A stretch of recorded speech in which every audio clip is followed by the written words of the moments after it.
This is not a test. This is an emergency broadcast transmission.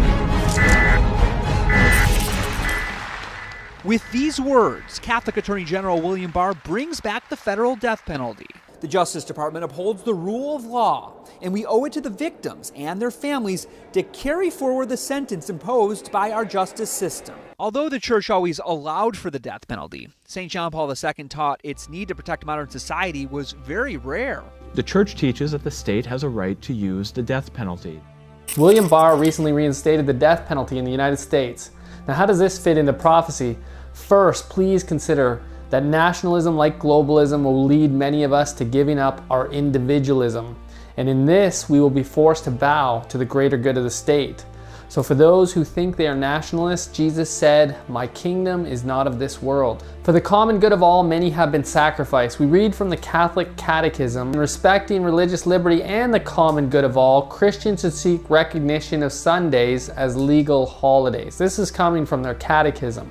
It's about Sunday being for the common good of all. They are saying that Sunday should be sought by us Christians as a legal holiday for the common good of all. Now don't miss that. In other words, they believe Christians should seek to have this implemented as the law of the land, a legal law. Some of you have a little bit of understanding of history, know this has been done before, and millions were sacrificed for the common good of all. Notice the following from the Catholic Herald concerning the common good and the death penalty. They tell us the death penalty could sometimes support the common good. St. Thomas Aquinas makes this point. Therefore, if a man be dangerous and infectious to the community on account of some sin, it is praiseworthy and advantageous that he should be killed in order to safeguard the common good. Now follow what they've just said in those last two quotes as I read a prophetic Bible text, remembering that they've said that if a man sins, such as violates the Sabbath, which to them is Sunday, then they should be killed to safeguard the common good. And where is this going? The Bible told us in Revelation 13:15 that he had power to give life to the image of the beast, that the image of the beast should both speak and cause, that as many as would not worship the image of the beast should be killed. And why are they killed? For the common good. Because they reject the mark of the beast and his image. The beast being the Catholic Church using the secular power, and the image of the beast being apostate Protestant America turning back to the Catholic values such as Sunday and urging state power to enforce their apparently moral laws.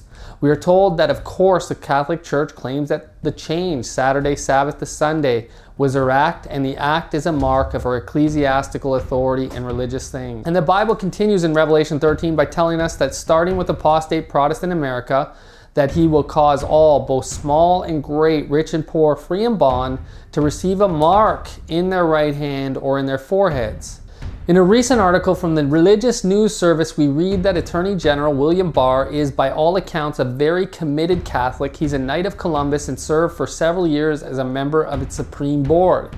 He served on the board of the Catholic Information Center in Washington, D.C. until 2017 and serves on the board of the New York Archdiocese Inner City Scholarship Fund. He reportedly donates $50,000 of his own money to pay for Catholic education for needy students each year, but Barr himself has long been criticized by secular groups for mixing church and state, particularly for his declaration that society's moral culture is based on God's law. In a speech to a Catholic group in 1992, the article further states, the only moral possibility for the death penalty comes from, as St. John Paul II put it, a situation where it is the only way to defend society. So he is a Catholic who's for God's law being enforced, and he believes in the death penalty for the common good of society.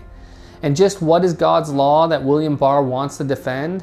It's Catholic law, which according to the Catechism includes Sunday for the common good. See, this is straight out of the playbook of the papacy. It was just last year we talked about former Attorney General Jeff Sessions creating a religious liberty task force, and he asked Archbishop Joseph Kurtz to aid in implementing the task force. And then, now William Barr was appointed as Jeff Sessions' successor.